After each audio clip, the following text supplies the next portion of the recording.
Bulletin की शुरुआत करेंगे इस वक्त की बड़ी खबर के साथ में। बीबीसी दफ्तर में आयकर का छापा हुआ है। टैक्स संबंधित पुराने खातों को खंगाल रही है टीमें। दिल्ली, मुंबई सहित कई ठिकानों पर रेड जारी है। मुंबई में भी बीबीसी दफ्तर में आयकर का ये छापा। मुंबई में सुबह 11 बजे से छापेमार कार्रवाई जारी है। सभी कर्मचारियों के फोन जब्त कर लिए गए हैं। लंदन हेडक्वार्टर को भी जानकारी दी गई। बीबीसी कर्मचारियों को घर जाने को कह दिया गया है और बीबीसी दफ्तर को पूरी तरह से सील कर दिया गया है। बड़ी खबर आपको बता रहे हैं, आयकर विभाग की कार्रवाई और छापेमारी सुबह से ही जारी है। 11 बजे का समय लगभग इसके लिए शुरू किया गया था और अलग अलग जगहों पर टैक्स चोरी के मामले में आईटी की रेड है। देखिए तस्वीरें आपको दिखा रहे हैं। किसी भी तरह की हलचल यहां पर अगर नजर आ रही है तो वो टीम की हलचल है, क्योंकि बीबीसी कर्मचारियों को कह दिया गया है कि आप घर चले जाइए। फोन जब्त कर लिए गए हैं, घर उन्हें जाने के लिए कह दिया गया है। कंपनी अब का जो पूरा दफ्तर है, ये देखिए तस्वीरें आपको दिखा रहे हैं, इसको सील कर दिया गया है। मुंबई में भी बीबीसी दफ्तर में आयकर का छापा। मुंबई में सुबह 11 बजे से छापेमार कार्रवाई जारी है और इस फीस को लेकर के एक तरीके की हलचल भी यहां पर नजर आई, क्योंकि लंदन हेडक्वार्टर को भी जानकारी दी गई। तो बीबीसी दफ्तर पर आयकर कार्रवाई पर बयान अब आपको बता देते हैं, क्योंकि प्रतिक्रियाएं आने लगी हैं। इस छापे को लेकर कांग्रेस नेता जयराम रमेश का बयान। सरकार बीबीसी के पीछे पड़ी है, जयराम रमेश ने कहा। उन्होंने कहा कि बीबीसी के पीछे सरकार पड़ी है और सरकार की नीयत है इनके हौसलों को गिराने की। लेकिन बीबीसी की आयकर छापे की जो जानकारी है वो जैसे ही सामने आई, वैसे ही एक तरीके की गर्माहट अब माहौल में हो गई, क्योंकि फिर लगातार कार्रवाई मुंबई में भी जारी है और लंदन हेडक्वार्टर के लिए भी इस कार्रवाई का एक जो संदेश है वो पहुंच रहा है। का छापा पड़ा है, पत्रकारों के फोन रखवाए गए हैं, जो जानकारी मिल रही है कि पासवर्ड मांगे जा रहे हैं। क्या है इस पर प्रतिक्रिया कांग्रेस की? विनाशकाले विपरीत बुद्धि।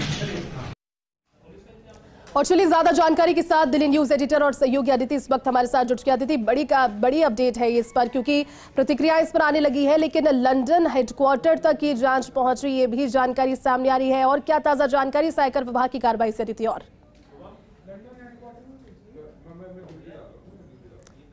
तो बीबीसी के दफ्तर में आयकर विभाग की कार्रवाई, टैक्स चोरी के मामले में आईटी की रेड और तस्वीरें भी आपको दिखा रहे हैं बीबीसी के दफ्तर में आयकर विभाग की छापेमारी की, क्योंकि हलचल बाहर भी जारी है और अंदर भी जारी है। अंदर लगातार कार्रवाई हो रही है। दस्तावेजों को सील कर दिया गया है। पूरा दफ्तर जो आपको नजर आ रहा है इसको सील इस वक्त कर दिया गया है। बीबीसी कर्मचारियों को कह दिया गया है कि फोन आप अपने जमा करवा दीजिए और उसके बाद घर चले जाइए। सरकार बीबीसी के पीछे पड़ी है, ये प्रतिक्रिया आई है कांग्रेस नेता जयराम रमेश की ओर से। उन्होंने कहा कि सरकार बीबीसी के पीछे पड़ी हुई है। छापे को लेकर कांग्रेस नेता जयराम रमेश का बयान। और देखिए प्रतिक्रियाएं इस पर आती रहेंगी, क्योंकि बड़ा मुद्दा है ये बीबीसी के दफ्तर में आयकर विभाग की छापेमारी होना। अदिति हमारे साथ एक बार फिर से जुट गई। अदिति, अपडेट कुछ इस पर, क्योंकि टैक्स चोरी का मामला सामने आ रहा है जिस पर ये कार्रवाई जारी है छापेमार। देखिए एक बार फिर दर्शक जो हमारे साथ जुड़े हैं उनको फिर पूरा मामला समझा देते हैं कि इनकम टैक्स विभाग ब्रिटिश जो ब्रॉडकास्टिंग सर्विसेज यानी कि बीबीसी के दिल्ली दफ्तर पर छापेमारी की, मुंबई दफ्तर पर छापेमारी की और वहीं लंदन स्थित दफ्तर पे भी छापेमारी की बात चल रही है, क्योंकि टैक्स चोरी से जुड़े मामले को लेकर ये छापेमारी की जा रही है, जहां पर दिल्ली दफ्तर को सीज कर लिया गया है। और आपको बता दें टैक्स चोरी से जुड़ा ये मामला है। खबर की जानकारी ये मिल रही है कि अभी तक एक दफ्तर सीज कर लिया गया है, मुंबई सीज किया जा सकता है और इसके अलावा अब लंदन स्थित जो दफ्तर है उस पर भी कार्रवाई की। देखिए मीडिया संस्थान है बीबीसी, इसके दिल्ली मुंबई दफ्तर पर इनकम टैक्स की छापेमारी सूत्रों के मुताबिक सभी कर्मचारियों के फोन जब्त किए, कर्मचारियों से दफ्तर छोड़कर घर जाने के लिए कहा गया और उसके बाद दिल्ली दफ्तर को सीज किया। लंदन स्थित बीबीसी के दफ्तर में छापेमारी की कार्रवाई की जानकारी दी गई है और इनकम टैक्स के सूत्रों ने बातचीत में जो सूत्र है उन्होंने बताया कि इनकम टैक्स की टीम का सर्वे है। हालांकि अभी तक इनकम टैक्स विभाग की ओर से इसे लेकर कोई आधिकारिक जानकारी नहीं दी गई है, लेकिन जब हमने उनसे संपर्क करने की कोशिश की तो उन्होंने कहा सर्वे जो हमने किया है उसमें ये सामने आया है कि जो ब्रॉडकास्टिंग ब्रिटिश ब्रॉडकास्टिंग जो ये पूरा मीडिया हाउस है इसकी टैक्सेशन को लेकर बड़ी गड़बड़ियां हैं।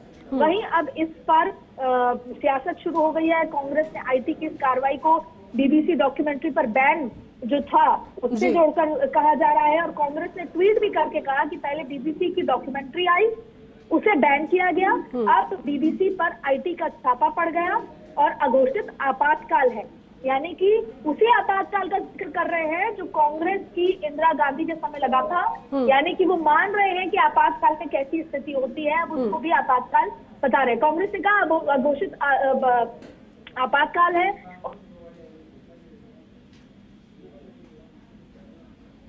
बिल्कुल अदिति, और देखिए तस्वीरें भी लगातार दिखा रहे हैं क्योंकि हलचल बाहर भी जारी है तो ज्यादा हलचल अंदर जारी है और फिर सियासी गलियारों में भी इसकी बात शुरू हो गई है क्योंकि कांग्रेस की ओर से प्रतिक्रिया आना ये भी बड़ी बात, क्योंकि कार्रवाई की कुछ देर के बाद भी जयराम रमेश का ये बयान, उन्होंने कहा कि लोकतंत्र का हनन है ये, क्योंकि बीबीसी के न सिर्फ दिल्ली मुख्यालय पर, मुंबई के दफ्तर पर बल्कि लंदन हेडक्वार्टर पर भी कार्रवाई की जानकारी सामने आई।